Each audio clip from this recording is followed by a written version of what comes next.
My name is Richard Medhurst. You're listening to the Voice of the Resistance, broadcasting to you live from the Imperial Core, to the boroughs of London, to the boroughs of New York, across the Five Eyes, the Nine Eyes, the 14 Eyes, to the suburbs of Beirut, of Tehran, to the airwaves over Tel Aviv, to the Bekaa Valley, the Bab el-Mandeb Strait, to the beaches of Gaza, the towns, the cities, and the villages of the occupied West Bank, to the snowtop mountains of Syria's occupied Golan Heights, to all the journalists under fire, the reporters being arrested and roughed up by Big Brother's henchmen, to the actionists jailed in the occupation's dungeons, to all the free people around the world who embody true peace and true prosperity, to all the cogs of the machine, even those on the front lines of the protests, or those GIs that are posted on the outer rims of the empire. May your conscience hopefully be elevated and your eyes open. This is day 640 of the genocide in Gaza. It's day 6 of the Israeli aggression on Iran. We'll start with a recap of what's been going on the last couple of days. Okay, you guys should be able to see this on your screen right now. And again, make sure you've hit the like button. Again, I'm not just fighting a couple of governments, but also the algorithm, which is way tougher, right? Way, way tougher than fighting governments. The algorithm rules all. So this is a full recap of everything that's happened. We're on day 6 of the war now between Iran and Israel. So on June 13th, it wasn't very clear what happened, but the targets that were hit, the Israelis hit the Tabriz runway, they hit the missile site, the Imam Ali missile site in Khorramabad, which is in western Iran. They hit the Imam Hassan base in Kermanshah. And Iran then struck Israel with 6 salvos of missiles and drones. So that's going in from June 13th to June 14th. Let me repeat that. 6 salvos, 6 volleys. It's pretty wild, honestly. So I'm going to try and show you a couple of images from the last couple of days. But just so you know, that was 6 volleys on one day. Okay, and then going into June 14th, the Israelis hit the South Pass gas field, which is actually not owned just by Iran. There's also parts of it owned by Qatar and the United States.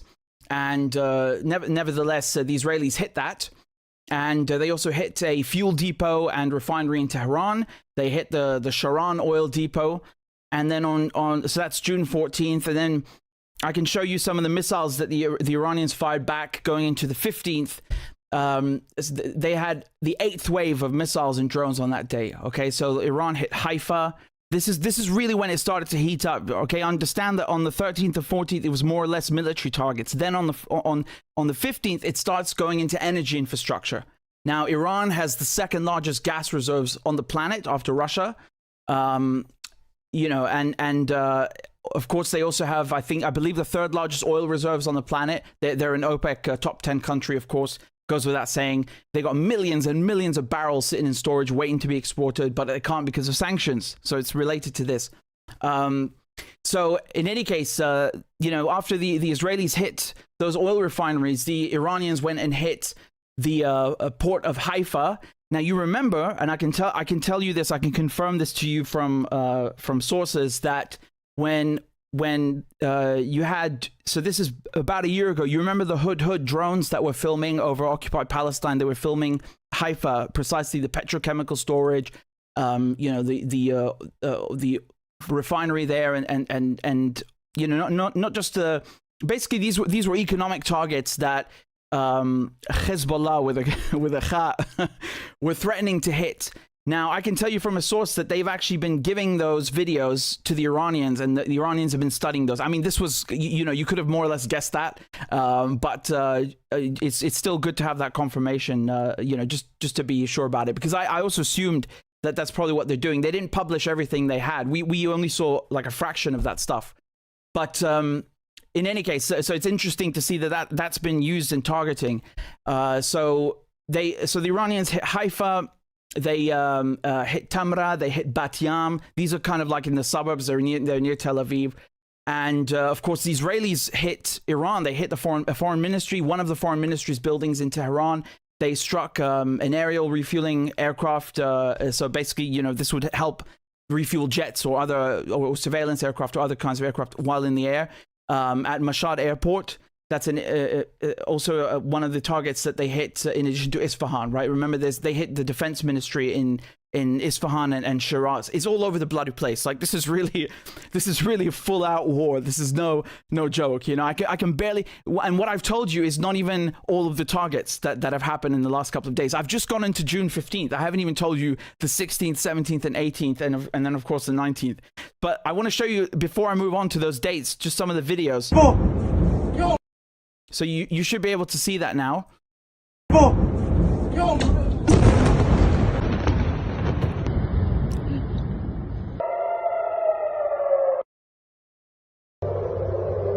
Right, and that's very important. I'm glad that that video showed here, because I'd almost forgotten that. That right there is the Weizmann Institute in Israel. Now they'll tell you that, you know, they work on they study genetics, and they do, like, you know, things that are really nice about, they study aging and you know, heart disease and these kinds of things, and they genuinely have, like, some good proper research being done there. But mainly, their main purpose at the Weizmann Institute, which they will not admit to you, is to cooperate with Elbit Systems, which is Israel's largest weapons company. And of course, you know, Elbit have a bunch of factories in England. I almost said the occupied UK. I probably should. But in any case, they have a bunch of factories there. These are the ones that Palestine Action will go and target. But in any case, that hit. You know, that was kind of like a tit for tat from Iran, where the Israelis had gone after their nuclear scientists. So Iran responded by hitting their scientific research facilities, like the Weizmann Institute. I saw one of the posts from one of the, so this guy over here, he was saying my lab, apparently he works at the Weizmann Institute. He's saying my lab was completely demolished by the Iranian missile a few days ago. This is hard and sad. Nothing was left to save. We study heart regeneration and regenerative medicine. Yeah, he forgot to tell you about the weapons research being done there as well. As such, we will regenerate, regrow, and rebuild.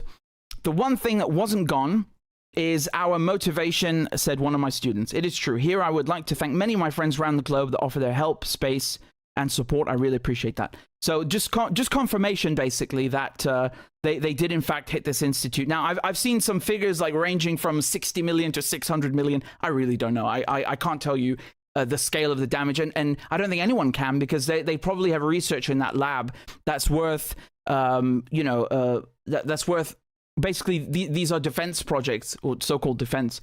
They're military projects, and you're not going to know the value. They're not going to reveal the value of that research. But let's just say it bloody hurts. Let's just put it that way. It's a tit for tat, you know? So in any case, I'll keep playing these videos just so we can kind of see the footage, and I'll show you both sides, of course, right? I'm not biased. I'm going to show you both sides of what the Israelis are saying, the Iranians are saying, what the the damage looks like in Iran, what it looks like in Tel Aviv, etc. Right? Of course. So you know, we have to show both things, so you have a full rounded, well-rounded picture of the war and what's going on, because it's very, very important and it's heating up.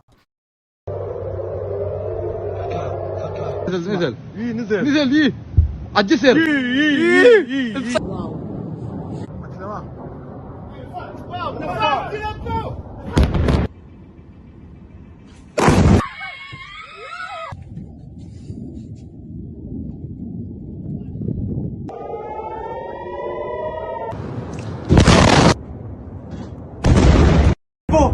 Okay, so that's mostly June, you know, 13th, 14th, 15th, etc. Now we'll get to June 16th. So actually, you know, afterwards, you can see Netanyahu over here inspecting some of the damage.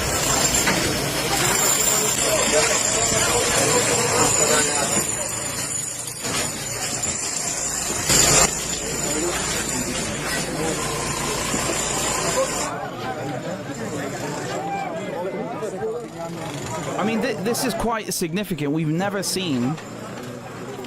never seen in history the Israelis, you know, taking that kind of damage, or rather, an Israeli city like Tel Aviv, or Jaffa, as it's called originally, taking that kind of damage. So it is rather significant. And you know, what's interesting is that Israelis are. There have been numerous cases I've seen of this, where the Israelis will run to the shelters and they won't let other Israelis inside the shelters. Or, for example, they will not let Thai workers, because there are lots of Thai workers in Israel or occupied Palestine. Some of them were even kidnapped on October 7. But the point is that the Israelis are kind of there's really like a selfish attitude, of the settlers, where they're not letting Ukrainian refugees in, or Thai workers, or even other Israelis, even other like settlers get into the shelters, which is really well, I mean, you can draw your own conclusion from that. I just can't imagine myself locking someone out of a bomb shelter, during a raid. Let's just put it that way.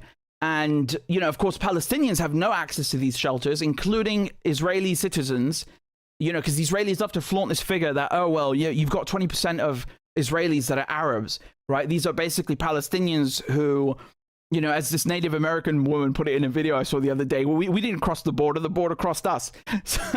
So basically, these are Palestinians who had the Israeli state basically impose itself on them, and they became Israeli citizens for one reason or another, or they were allowed to, they were given the privilege of becoming an Israeli citizen. But of course, because they're Arabs originally, they don't get to access those bomb shelters. So, and you have some Palestinians in the West Bank in Jerusalem that have actually been hit by debris. We don't know if it's obviously not a missile directly hit them, but basically one of these surface-to-air missiles trying to take out the Iranian incoming missiles, and the Israelis are trying to use that as some kind of proof that, oh, look, Iran doesn't care about Arab lives. I'll show you a video in a bit, but just to give you an idea of of how it's a dog-eat-dog kind of world when it comes to these bomb shelters. This is an interesting post from Matt Kennett. So, these RAF planes that have been taken off from Cyprus, from Akrotiri, which is an RAF, a Royal Air Force base in Cyprus. They've stopped actually doing surveillance flights over Gaza because of what's going on. So actually, after a year and a half of genocide, the Iranians are the first people on the planet to have actually put an end, or rather a permanent pause, to the RAF assisting Israel in its genocide in Gaza, which is quite significant, right? You can see these planes just going in a circle. They're just going in a circle over here, like, endlessly, and just not. Usually, what they'll do is they'll turn their transponders off, and then go to Gaza and so on. This is a video from Trey, who's the chief foreign correspondent at Fox, and he does great work. I like him. He does good balanced work. One of those few foreign correspondents who you see once in a blue moon on mainstream media. He'll cover Gaza and then also cover. Now he's in Tel Aviv, and so you can just see what he said here, and he's just interviewing people in Tel Aviv. When the missiles arrived, we were in the staircase in the building, and the shock was like so huge. I never saw even a piece of a rocket, and to see an explosion right in front of my face and my brother's face, crazy. A ballistic missile has just slammed into a building in the center of Tel Aviv. Right now, first responders are trying to put out the flames in the distance.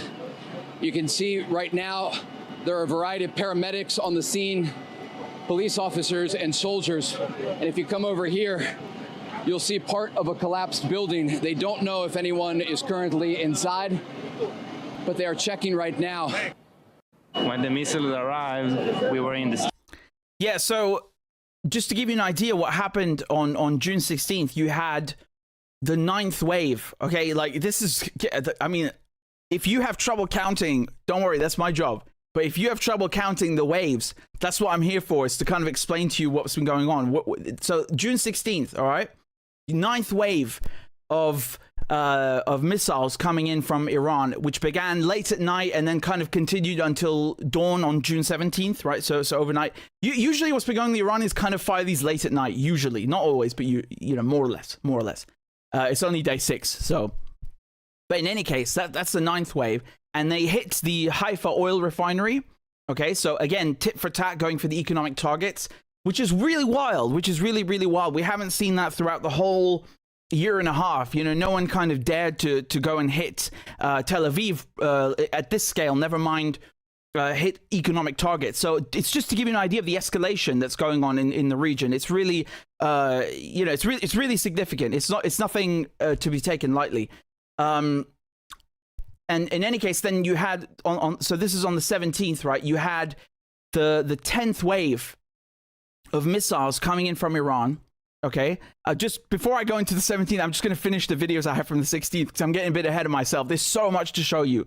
It's really a lot.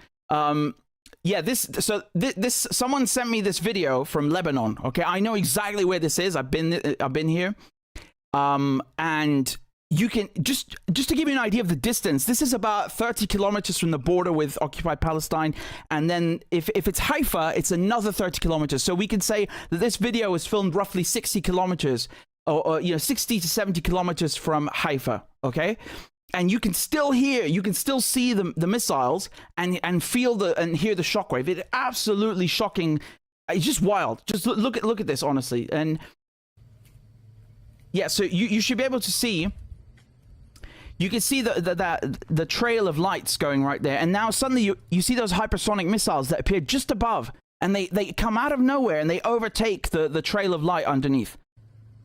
Do you see those at the top? So apparently what the Iranians have been doing is they're firing perhaps their slower missiles, and then they're waiting, for them to kind of make most of the journey, and then firing the hypersonics to catch up, so that they're synchronized and they come down at the same time. That's what appears to be going on. In any case, let's watch the rest of it.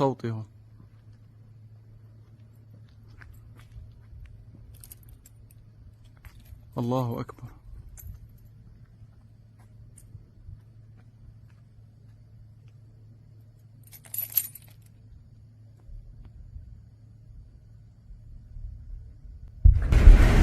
Allahu Akbar. That is insane. That is insane. So you can hear that like 60, 70 kilometers away. That is bloody terrifying. That is really terrifying. I'll play that again. Allahu Akbar. Allahu Akbar. Oh my God. I mean, really, it's scary. This is no joke. It's really scary. And you've seen some of those videos where those things come down, it's with their kinetic energy added to it. Dude, I would not want to be anywhere near that. I would not want to be anywhere near this stuff. So this is more stuff from June 16th.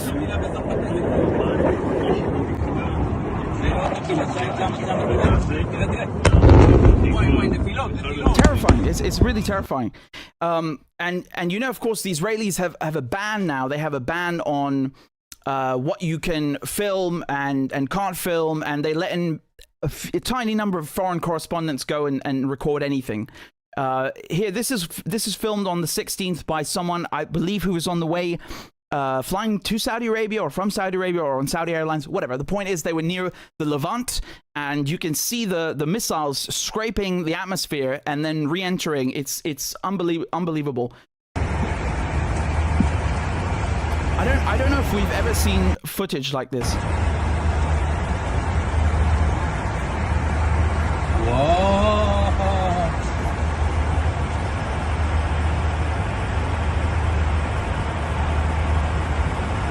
صاروا بالغلاف الجوي مش بس هيك ليك البوستر تبعه.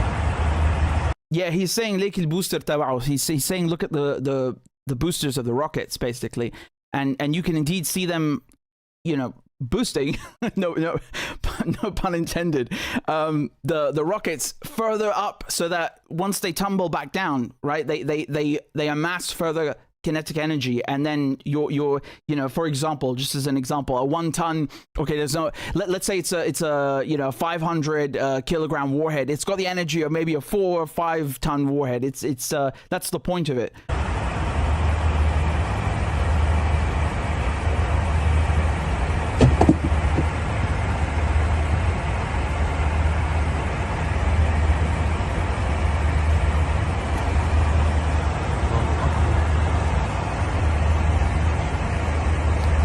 Yeah, it's absolutely wild. It's absolutely wild.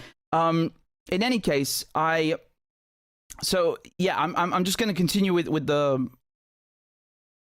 Yeah, the Iranians also unveiled a spokesperson. So I guess this is part of the war effort, the propaganda. It is propaganda. I mean, that's the intended purpose. But in any case, it can be effective. And just like Yahya Sari'a will do the stuff for the Yemenis, this is basically their equivalent of Yahya Sari'a. And this was filmed on the 15th, I believe, but someone posted it on the 16th. That's why I have it here. I'll just play just a short clip of it. Oh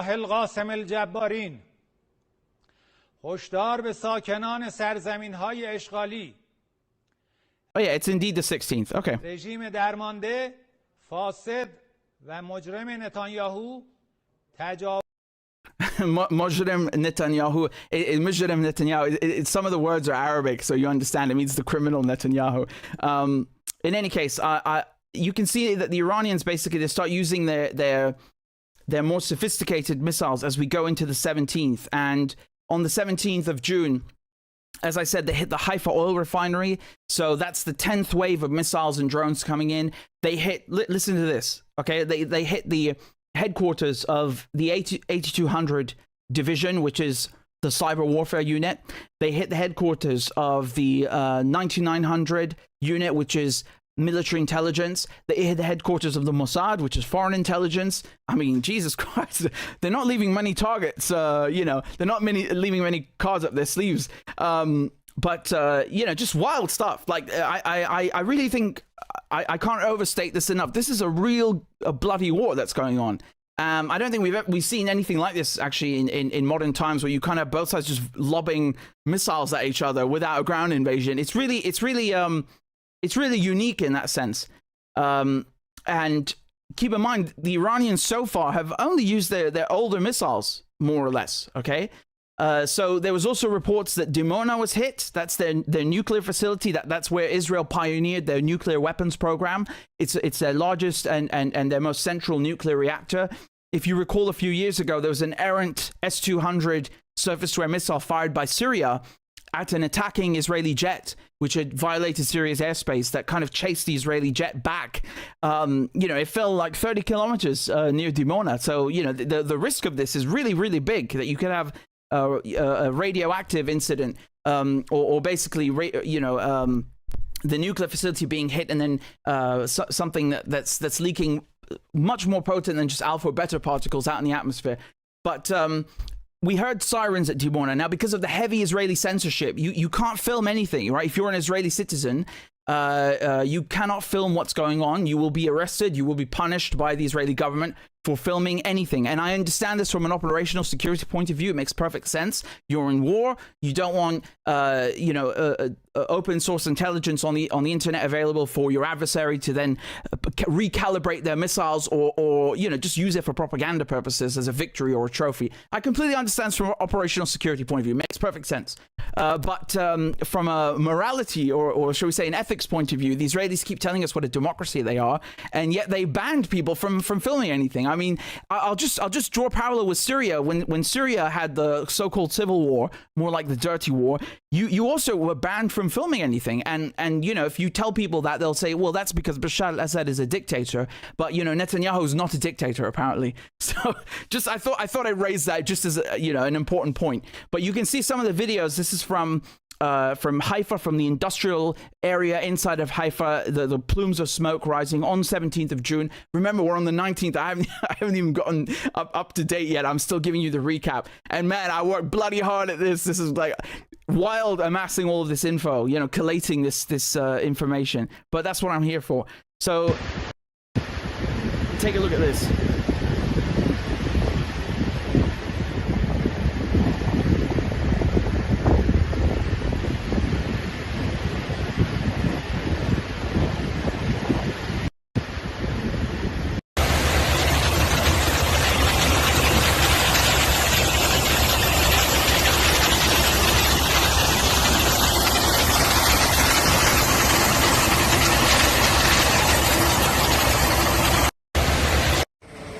סרטון מאירוע השרפה בדרך בר יהודה בחיפה. כוחות כיבוי מכל המחוז עובדים פה במספר שעות. מתחם אנגר שנשרף. סרטון באהבה ליוסי הקריש מאנשי הדממה.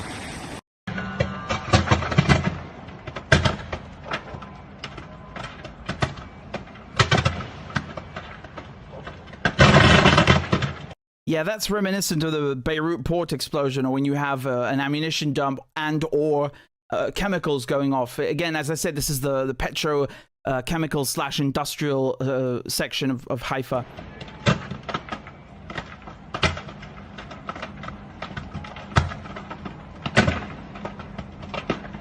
Right, so here you can see smoke on the 17th of and by the way, I'm showing you mostly stuff that happened in Tel Aviv, but I'm going to show you what's happening in Iran as well in a bit. I'm just trying to go through this methodically. So you can see here what happened in Tel Aviv on the 17th.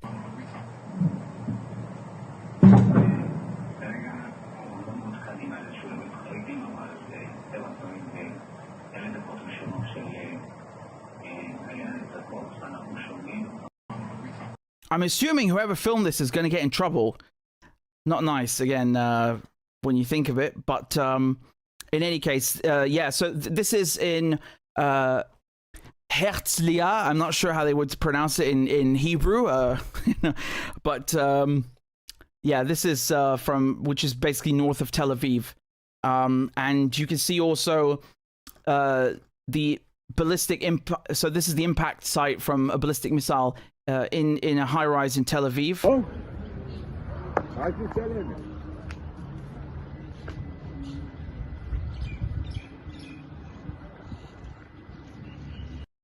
And then we've got more footage from Tel Aviv, also from the 17th.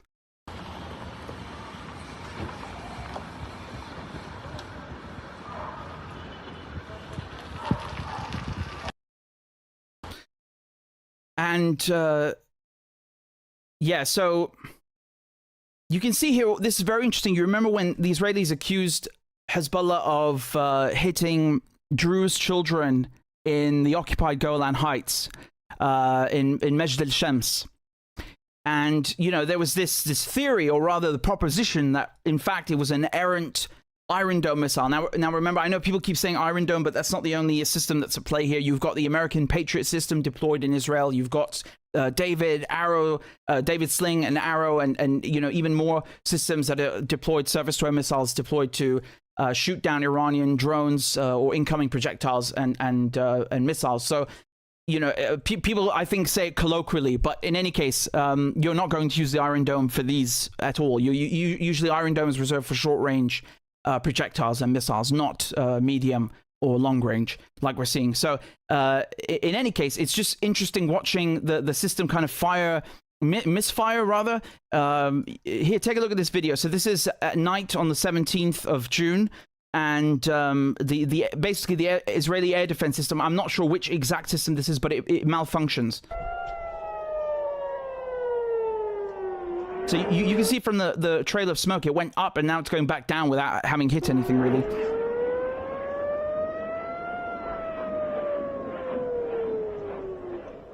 Yeah, bizarre.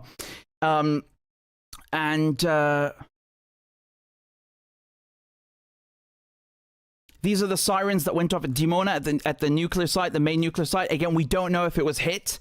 It begs the question, if the sirens went off, and we know they went off from the video, then, you know, obviously something must have been nearby. So did it hit the target or not? I don't think, if I were in the Israelis' position, God forbid, I think I would certainly censor the hell out of that, because it's one thing having Tel Aviv hit, it's another having Dimona hit. Dimona is, you know, one of your crown jewel sites. You're not going to want to have that published whatsoever, and they can probably scrub the internet for that quite thoroughly, I imagine.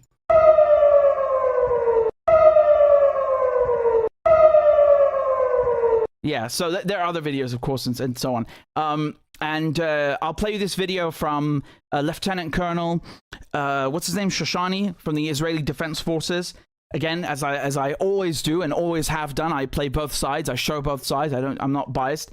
And you can listen to what he had to say. We've seen great success in the last 48 hours hunting those missiles. More than a third of their missile launches we have been able to eliminate. We have been able, in many dozens of occasions, to find those missiles in real time in Iran. We're intercepting them in Iran now and not intercepting them above our skies, because we have created the freedom of aerial operation in many parts of Iranian skies, and we are locating and neutralizing those threats to our people. So I'll just add something. Now, the Israelis are claiming that they have neutralized, I think, 2/3 of the missile launchers that the Iranians possess. I mean, that is a really bold statement. I don't know if that's true. I'll just contrast that with what Netanyahu said, where he claimed that Israel had, well, I think the Lieutenant Colonel also just echoed that sentiment, that the Israelis have complete control of the Iranian skies. Now, obviously, in the traditional sense, that would mean in terms of Air Force, right? Your planes are in the sky and no one else's are. In that sense, yes, I'd agree. The Israelis do have aerial superiority because that's really the main strength of their armed forces in any theater, whether we're talking about Syria or Gaza or Iran. That's always been their main strength. It's the Air Force. And that's thanks to the United States. But when you have missiles, I think in a modern sense, we're not talking about World War II now, we're talking about a modern sense, you know, I would attribute missiles, you know, flying through the sky and then coming down on your territory to mean that you don't have control of the skies. So I don't really think that, you know, you should take what they're saying with a pinch of salt, shall we put it that way. Now, I'll just show you some more footage from the 17th, and I know I've lingered on that date a bit here, but just when it comes to the intelligence being hit. Actually, it seems I've lost that video. It'll come up somewhere now in a second. I'm sure. Yeah. So you can see. I told you they hit the 80-200 unit, which is cyber warfare, 9900, which is military intelligence, and the Mossad, which is foreign intelligence, and you can see that coming down over here. This is basically in Herzliya, which is where that's the region where the Gililot base is based. It's kind of funny saying the names in Hebrew because they're usually bastardizations of Arabic, so I have to go in a circle to pronounce them. Anyway.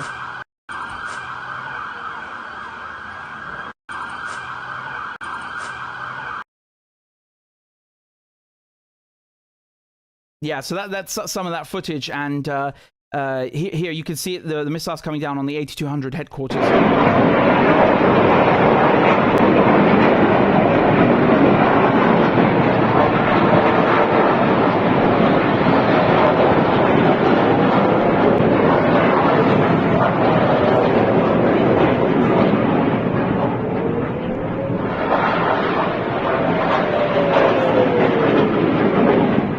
I mean, if you ask me, this is extremely, extremely bad because it's like, you know, when they say on 9/11, I better watch my mouth, that the Pentagon was hit. I mean, how can one of the most guarded buildings on the planet be hit?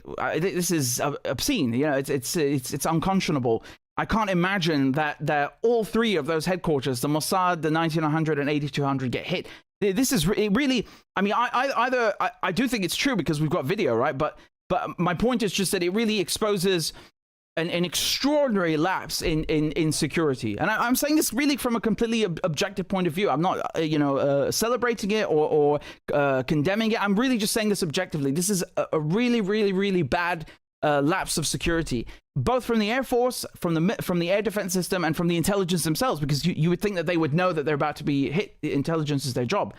And I think it speaks to the Israelis always want to give this impression that they are one step ahead of everyone, and you know they're able to kill anyone and pull off these extraordinary intelligence operations. And I think this kind of pokes a couple of holes in that narrative. If you'd agree with me, perhaps.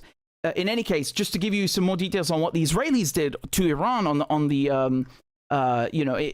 during all of this on the 17th, the Israelis hacked an Iranian bank. And they stole a bunch of cryptocurrency. Okay, so I'm assuming this is either one of these cyber warfare units, or maybe they hired some people to do it. Who knows? But basically, the Iranians suffered. They incurred this massive loss in cryptocurrency, and then of course Isfahan, which is one of the biggest cities in Iran, that was hit by the Israelis. Tabriz was also hit, and again. Listen to this. Again, the Israelis killed the Iranian chief of staff. So his name is Ali Shadmani. The guy was in he had assumed this post 4 days ago. And again, now on the flip side, to be completely objective, I have to talk about the Iranian lapse in security. Because this is even more scandalous than the 8200 or the 9900 or the Mossad being hit. how do you lose 2 chiefs of staff in 1 week? I mean, this is like, you know, it's like, I really have no words to, nothing to compare it to. This is a really, really extraordinary lapse in security. Guys, you know, this, it's crazy that they even got the first chief of staff and then you get the guy again after 4 days. I can't comprehend this. It's really, really a bad lapse in security. And, you know, you might, again, I don't think we should chalk it up to, oh, the Mossad are so, you know, clever and everything. No, they're not, you know, they're human beings. They're not superhumans or whatever. This stuff could be anticipated. So I do not comprehend this. But again, I'm just giving you the full picture of what's going on, you know, completely balanced. This is what happened on June 17th, a really wild day, right? If the other ones weren't wild enough. So then going into June 18th, you have the 11th wave of missiles from the Iranians in the early hours of June 18th. And this time they used the Fatah 1. If I'm not mistaken, they used it in True Promise 1 last year in April of 2024. And I remember seeing it in the Aerospace Museum in Tehran just about a month later, when I was invited to a film festival with you know, a whole bunch of other journalists and so on. And honestly, I mean, that shows you. So June 18th, right? That's what, 5 days after the initial strikes by Israel, and it took them 5 days. They're just using their old stuff, and they finally used one of the newer hypersonics, which Fatah 1 is one of those, on the 5th day. So I think that gives us an indication that, you know, if Israel did in fact destroy a lot of the missile launchers, they probably took out missile launchers from the older generation, or simply the Iranians were just trying to deplete, you know, their older stock before moving on to the more spicy, to say it colloquially, warheads. But the 12th wave of missiles then comes the same day on June 18th in the evening. Okay, so that's, you know, going into the 19th of June today. And they use these medium range ballistic missiles. So I think they're called the Sejil. I hope I'm pronouncing that correctly. And they even hit the occupied Golan Heights in Syria, slash, you know, a little bit in Lebanon, basically. But it's all Syria, isn't it? So you can see here, this is some footage from the 18th. I know I've again got ahead of myself, gone into the next day without showing you the 18th. But here's some footage from the 18th just for you to look at. This is from the first wave on Tel Aviv. So in the early morning hours, that's the 11th wave in the early hours of the 18th.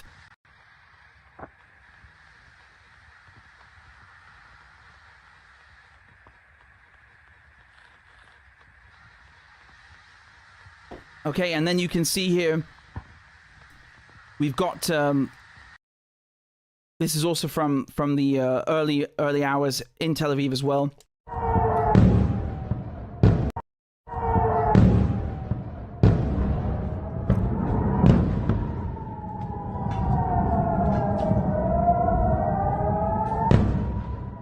I mean, that is insane. Where's the air defense?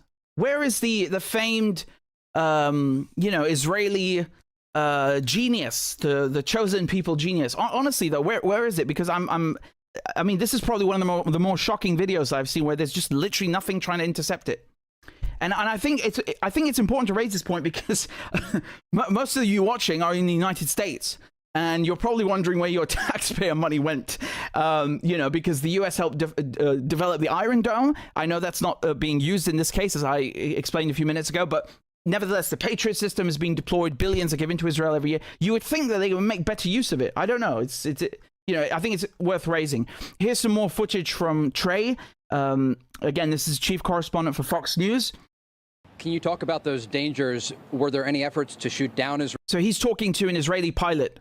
And I mean, I understand the operational security aspect of not wanting to show your face as any kind of soldier, but I can't help but imagine that this guy killed a lot of children in Gaza and is probably hiding his face. But anyway, it's an important and a good interview from Trey. Israeli jets, what does Iranian air defense look like? So when you ask about attempts, I will say that it's pretty obvious that the Iranian regime doesn't like the Israeli fighter jets flying over their skies. And they do have they have advanced their technologies on their side in the past years as well as we have, and we've been practicing and training for this type of scenario.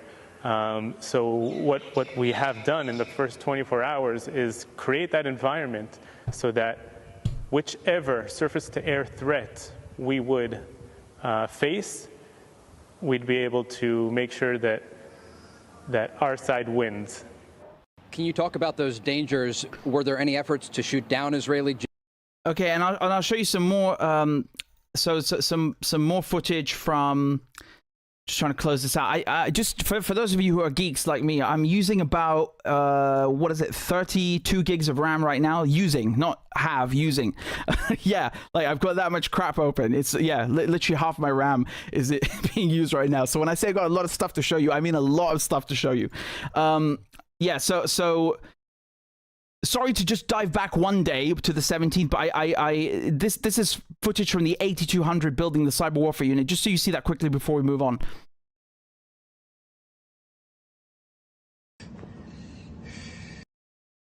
Right, so this is really massive stuff. I think there was a lot of kind of skepticism and you know, a lot of doubt being flung around about, oh, will the Iranians really retaliate? And I think I myself also expressed a little bit of doubt. I think I told you, because we were still in the early hours of the war, that, you know, if this looks anything like True Promise 1 or 2, it's not going to cut it from a purely objective strategic point of view, not taking sides, just, you know, trying to give an assessment. And again, as we saw the hints of it, and now I can certainly tell you, after collating this information for about five days now, that this far exceeds anything we have seen until probably ever. I don't think anyone in history, I mean, no one in history has struck Israeli targets. And when I say targets, I mean like the military intelligence, cyber warfare unit, you know, petrochemical, industrial, oil, at this scale. It's just never happened in history. So it is unprecedented purely for that point of view already. And you know, you can even see in the Jerusalem Post, they're talking about energy grids and plants in Haifa, central Israel, damaged by Iranian attacks. So there was several and many electricity cuts. And I can't help but remember or think back to Syria, where you used to have electricity cuts all the time up until the war started, you know, and it was finally getting better, the war starts. And of course, why? Because Israel was stealing a lot of the water and you know, occupying Syria and draining its resources, which resulted in lack of water and also lack of electricity. But that's another topic. I'm going to show you some footage from the 18th now, from Trey.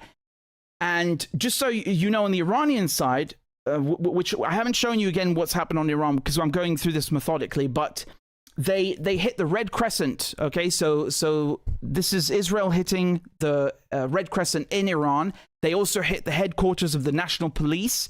They hit Karaj, which is one of their main nuclear sites. They hit the Zanjan province. They hit in Seoul Street, in Tehran. They hit Imam Hussein University. Well, when I hear those targets, and again, I have no idea really if you know, there was weapons research in that university, for example, like the Weizmann Institute. But when you look at those targets, like the police, the Red Crescent, it doesn't really seem to scale with what the Iranians are choosing, which is military intelligence, cyber warfare, you know, industrial. Again, you know, I mean, no one likes to see war or anything. And my point here is just that the Israelis seem to be still hitting civilian, or shall we say civil society, and you know, like the foreign ministry building, for example, and the television studio. Don't worry, I'm going to get to that as well separately. But you compare that to what the Iranians are hitting, and I think it kind of blows or pokes a lot of holes in that narrative that, oh well, Israel only goes after military targets because they're humanitarian in their military conduct, in the manner that they prosecute conflicts and wars, whereas the Iranians are these, you know, butchering madmen and so on, right? It doesn't seem to add up. I'm just making that observation, if I'm allowed to. So again, yeah, this is more footage from Trey, filming people at the beach, kind of just reacting to one of the sirens in Tel Aviv. I believe this is Tel Aviv. I don't know where. He doesn't say exactly, but.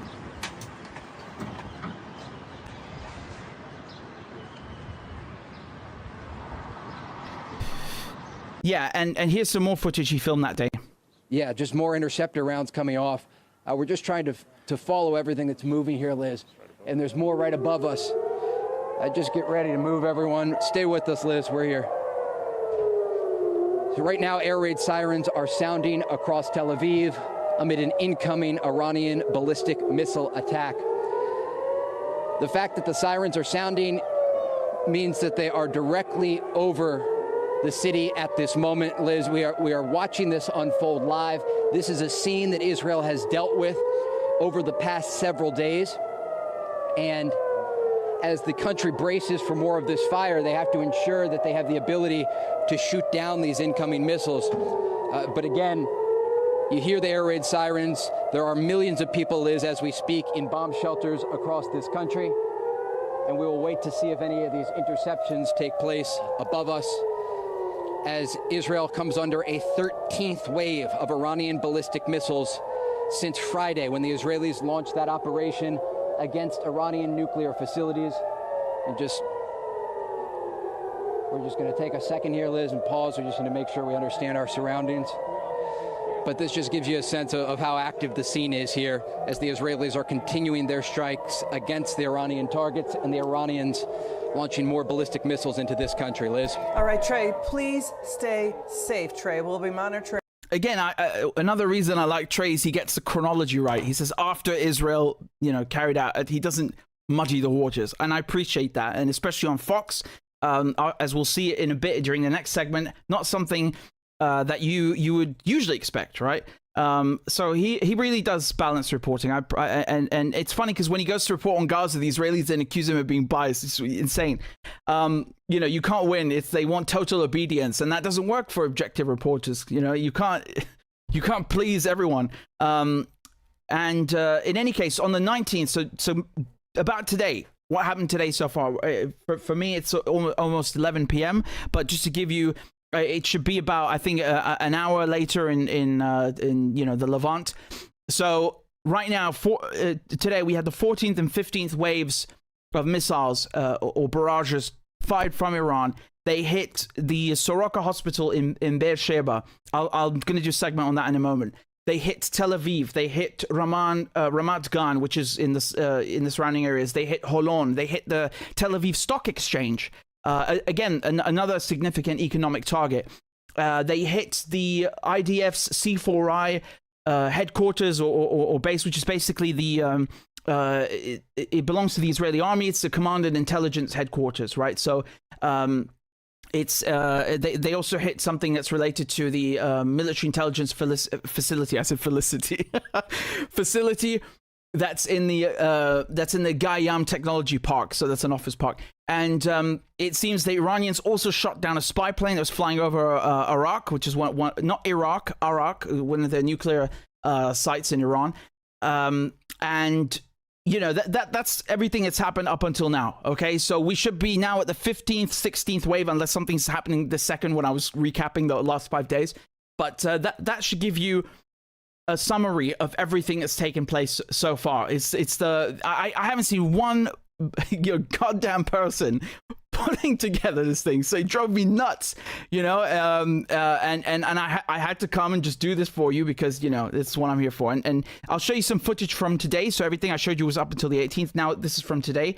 This is from I believe this was in Tel Aviv in Yafa.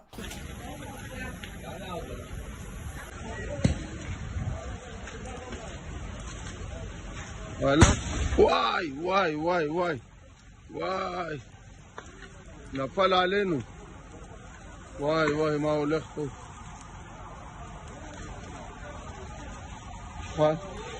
יא אללה, התפרק לי האוטו, גלגלים חדשים, כוס אמא שלו. I think anyone who speaks Arabic is going to understand what he just said. I didn't know that they say that in Hebrew or modern Hebrew as well. Oh my God, I got to play that again. יא אללה, התפרק לי האוטו, גלגלים חדשים, כוס אמא שלו. Yeah, the Israelis actually have a lot of swear. I mean, half the language is literally just stolen Arabic. It's really like at least half. So I guess the swear words or the cuss words also kind of migrated over. חדשים, כוס אמא שלו.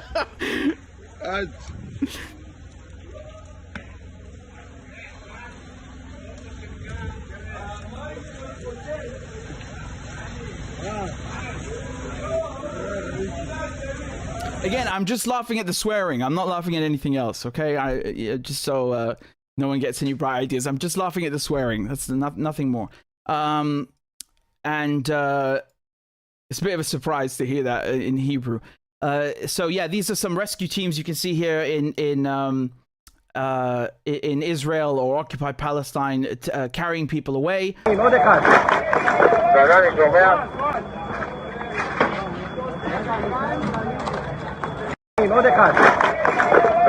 And then there's footage of a high-rise in Tel Aviv. You can see the scale of the destruction. It's really, honestly, it's shocking. I was not expecting or I just didn't imagine it's on this scale. It's really quite shocking.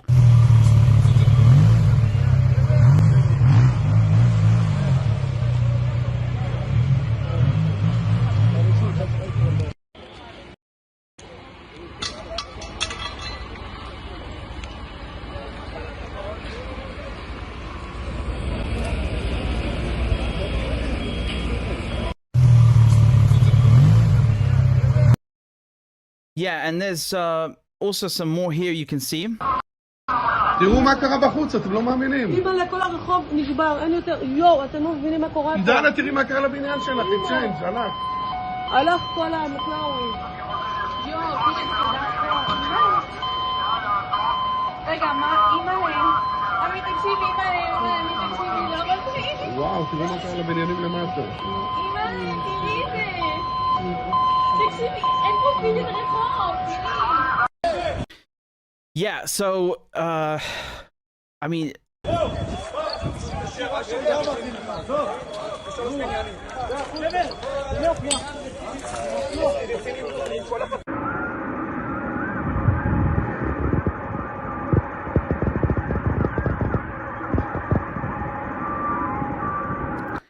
People are asking me what he was saying when he was swearing. I'm not going to say it. It's a bit too vulgar even for me.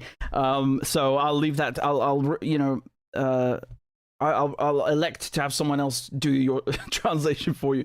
But yeah, you can see the stock exchange, the damage it's taken. It's really crazy. I mean, that I was, again, these are things that I think I suppose it makes sense that they were kind of leaving for a much later stage. I suppose people were adamant that Iran hit these places last year already, but it seems they've kept them as, crown jewel targets or whatever, high value targets for now.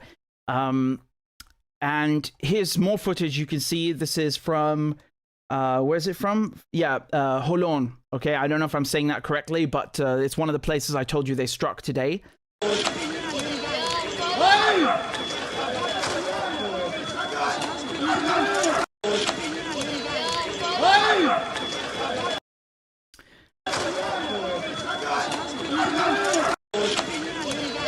Yeah, and this is more stuff as well.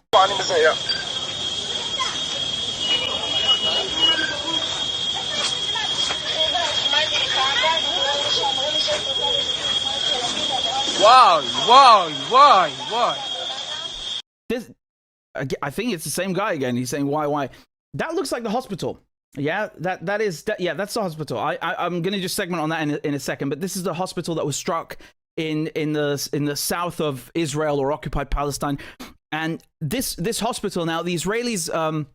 Well, I'll go more into detail afterwards. Okay, just know that these are the locations I already talked about. And you can see an aerial view of Tel Aviv. So this is not the hospital. I'm just going back and forth between all these locations, just showing you the videos.